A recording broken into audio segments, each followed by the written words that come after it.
Hello guys, કેમ છો બધા મજામાં? Welcome to my YouTube channel. અને હા, ખાસ કહેવાનું કે આજે મારું બ્લોગ શૂટ કરવાનું કંઈ હતું નહીં, પણ મેં કીધું મહાદેવના મંદિરે જાઉં છું જાલુંદ્રા, તો બ્લોગ શૂટ કરી લો. એમાં શું હતું કે મારા માઇક ક્યાંક આડાહવડા થઈ ગયા હતા, મળતા નહોતા. અને માઇક વગર શૂટ ન થાય, કેમ કે એમાં વોઇસ અનઇવન બધું એકસાથે મિક્સ થઈ જાય અને મારો પરફેક્ટ વોઇસ ન આવે, એટલા માટે. સો અત્યારે વ્લોગની શરૂઆત કરી છે. અને ખાસ મારે એ જ કારણ હતું કે આજે અમાસ છે, કાલથી માતાજીના નોરતા ચાલુ થાય છે. તો બધાને નવરાત્રિની હાર્દિક શુભેચ્છાઓ. માતાજી તમારી ઘરે સારા એવા સમાચાર આવે અને બધાનું જીવન સુખી શાંતિથી નીવડે એવી ભગવાન પાસે પ્રાર્થના. તો કાલથી નોરતા ચાલુ થતા હતા, એટલે મમ્મી એમ કીધું કે કાલથી ક્યાંય નિમિત્ત ન થાય. તો મેં કીધું માનતાનું જે હોય તો મેં કીધું હાલ હું અત્યારે ફ્રી છું તો જઈ આવું એમ. તો આપણે અહીં બાજુમાં જ છે જાલુંદ્રા મહાદેવનું મંદિર, અને મેં ફર્સ્ટ બ્લોગની શરૂઆત ત્યાંથી જ કરેલી હતી. તો મેં કીધું ત્યાં ફરી જાઉં છું તો બ્લોગ શૂટ કરું, એટલા માટે અત્યારે બ્લોગ શૂટ કર્યો. તો કન્ટિન્યુ તમે બ્લોગમાં રહેજો. મારે ત્યાં થોડું માનતાના નારિયેળ ને એવું હતું તો ચડાવવા માટે જવાનું છે. તો હું તમને ત્યાંનો વ્યૂઝ બતાવી અને મહાદેવના દર્શન બી કરાવી. અને હા, બધાને હેપી નવરાત્રિ, નવરાત્રિની હાર્દિક શુભેચ્છા. ચલો ત્યાં. સો ફાઇનલી ગાઈઝ, હું પહોંચી ગઈ છું જાલુંદ્રા મહાદેવના મંદિર. ખૂબ જ સરસ મજાનો નજારો છે, તે જોઈ શકો છો. પેલે નીચે મંદિર છે મહાદેવનું જૂનું, અને આખું ડીમ છે. આપણે કાઢી લઈએ.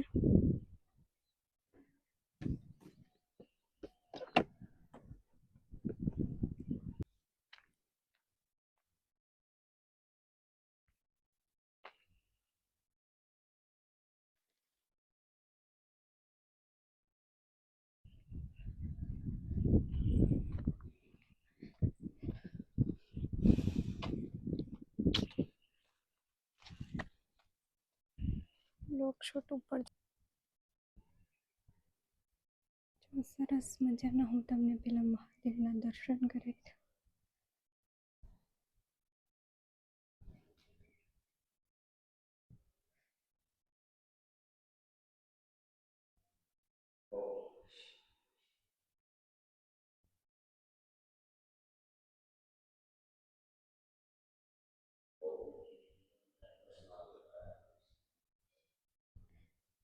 બહુ મસ્ત. એટલે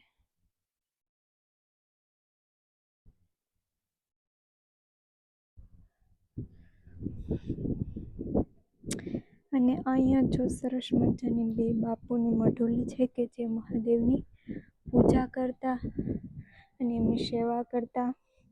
અને સરસ મજાનો આગળ ગાર્ડન બી છે. અને અહીંયાથી જો અહીંયાનો નજારો અને સનસાઇડ લુક સરસ છે. એમ કહેવાય છે ને કે મહાદેવનું મંદિર આ આજુબાજુના 22 થી 25 ગામને પેલું છે, આવરી લે છે એવું છે. સરસ મજાનું છે. અને અહીંયા આવીને તમને હું શું કહું, એટલું સુકૂન મળે ને કે ન પૂછો વાત. એમ થાય કે અહીંયા આવે પછી બેઠા રહીએ. અને હું તો એમ કહું કે થોડી વાર અહીંયા બેસવું બી જોઈએ. અને પેલી સાઈડ છે તો કે બાળકો માટે સરસ મજાનું પ્લે એરિયા બી છે, ગાર્ડન બી સરસ છે. અને કહેવાય છે ને કે આપણે આમ કેદારનાથ જઈને કેમ જેમ સ્વર્ગની અનુભૂતિ થાય, એવું અમારે અહીંયા જાલુંદ્રા મહાદેવે આવીએ ને એટલે એક સ્વર્ગની અનુભૂતિ થાય. એટલું મસ્ત લોકેશન બી છે અહીંયા. અને મહાદેવની આસ્થા એટલી છે એમ, તમામ આજુબાજુના વિસ્તારના લોકો એટલા માને છે. બધા અમાસને દિવસે અને પૂનમના દિવસે ત્યાં કેટલા બધા માણસો હોય છે. અને પિકનિક માટે બી ઘણા બધા લોકો આવે છે. બહારના લોકો સ્પેશિયલી ફરવા માટે આવે છે. અને તમે અહીંયાનું લોકેશન જો કેટલું સરસ છે, બહુ સુંદર છે, અતિશય. અને પેલી સાઈડ ડીમ બી છે.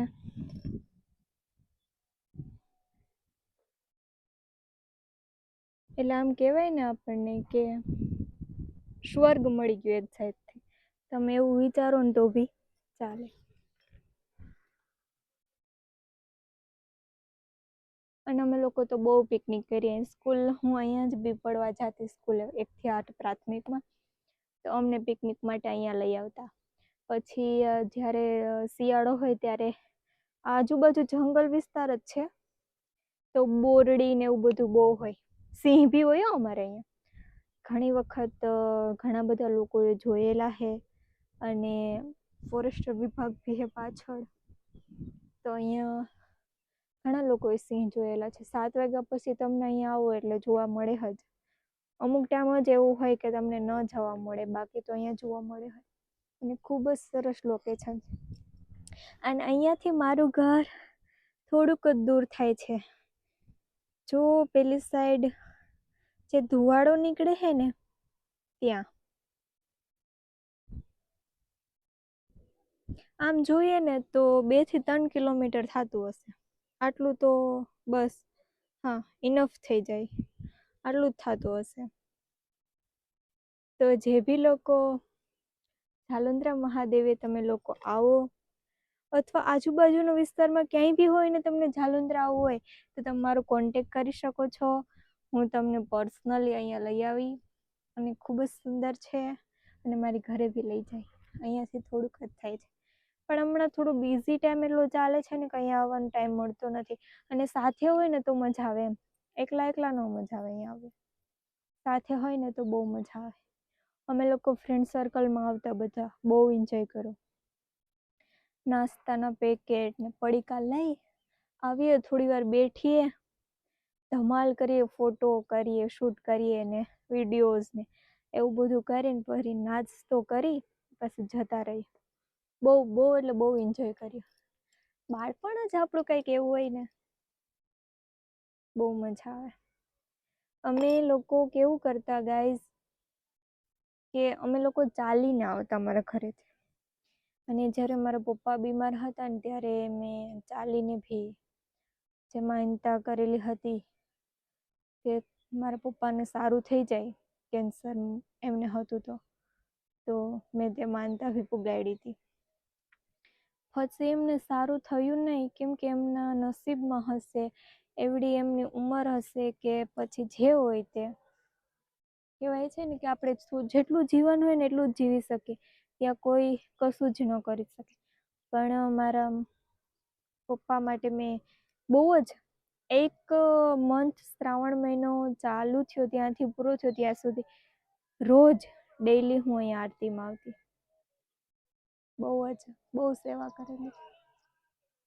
શું આપણા નસીબમાં નહીં હોય, બીજું તો શું કરી શકે. ચલો, મારે બી ઘરે જવાનું છે. અને મમ્મી રાહ જોતા હશે. અને અહીંયાનું લોકેશન તમે જોઈ શકો છો. એટલું સુંદર છે.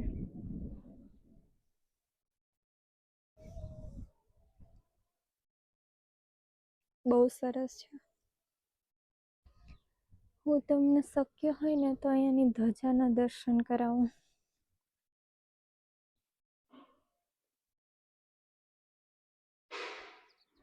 અને કમેન્ટમાં બધા હર હર મહાદેવ કહેતા જાજો. સનસેટ લુક બી સરસ છે.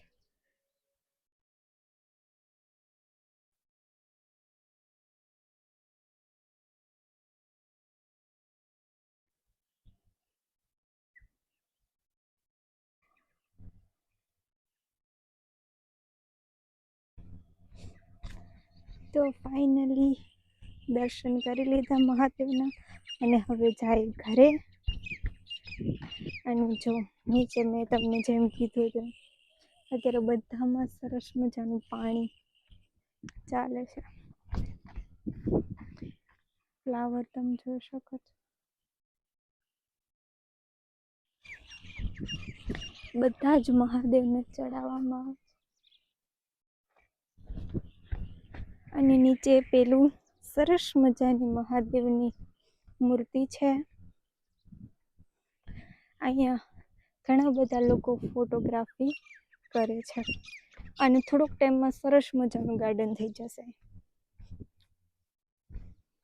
અચ્છા, નાના નાના ડોગી અને આપણી રહી ગાડી.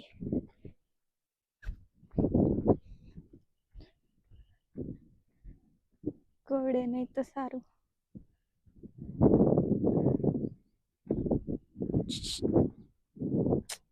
બીક લાગે.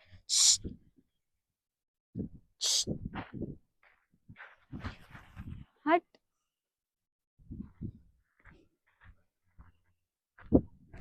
બાપા જાઓ. મારી ઠેલુડી નડે હે. માંથી નીચેથી ઉતરવાનું છે. અહીંયાથી જગ્યા નથી.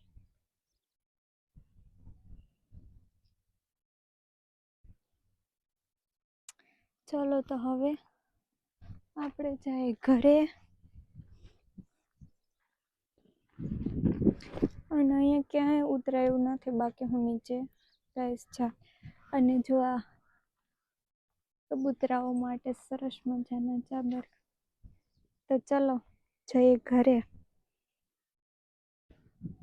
કેવું લાગ્યું તમને મંદિર અમારું? કોમેન્ટ કરતા જાજો. સરસ મજાનું પાણીની બી વ્યવસ્થા છે. તો હવે આપણે આપણી ગાડી રેડી કરી અને ભાગીએ ઘરે, કે નહીં?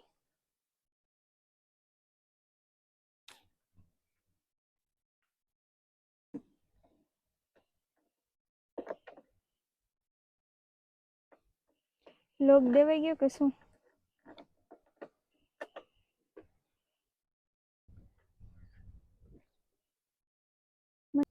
સો હેલો ગાઈઝ, હું આવી ગઈ છું ઘરે અને ખતર ભીજાઈ એવી. અને જો પેલી સાઈડ મારા મમ્મી છે. સોરી ગાઈઝ, આવી ગઈ છું ઘરે અને ખેતર ભીજાઈ એવી. અને પેલી સાઈડ મારી મમ્મી છે.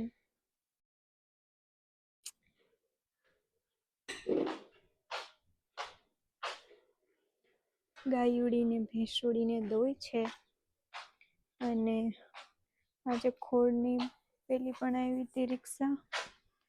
સો આ બ્લોગને આપણે અહીંયા જ એન્ડ આપી દઈએ, કેમ કે બ્લોગ બહુ મોટો થઈ જશે એટલા માટે. તો મળીશું નેક્સ્ટ નવા બ્લોગ સાથે. ત્યાં સુધી બધાને ટાટા બાય બાય એન્ડ જય મા મોગલ. અને હા, આજે કોમેન્ટમાં હર હર મહાદેવ કહેતા જાજો હો. અને પ્લીઝ હાલુંદ્રા જે લોકો આવવાના હોય અથવા આજુબાજુના, જો મારે પેલી સાઈડથી ગળુભી લાગે. ગળુથી મારું ઘર 15 કિલોમીટર અને પેલી સાઈડ વેરાવળથી મારું ઘર 15 કિલોમીટર, આઈ થિંક 15-16 કિલોમીટર. અને તાલાડાથી મારું ઘર 25 કિલોમીટર. વચ્ચે રહું છું. આ બાજુ કા બાજુ જઈ બાજુથી, મતલબ કે જી સાઈડથી તમે નીકળતા હોય ને, તો મારી ઘર અવશ્ય આવજો. તમારા લોકોનું હાર્દિક સ્વાગત છે. ઓકે, સો બ્લોગને એન્ડ આપી દઈએ. ગુડ નાઇટ બધાને. ભરપેટ જમી લેજો. સરસ મજાનું સાંજનું વ્યારું કરી લેજો, ડિનર જે કયો તે. અને જય મા મોગલ બધાને. મળીશું નેક્સ્ટ નવા બ્લોગ સાથે. ત્યાં સુધી ટાટા બાય બાય.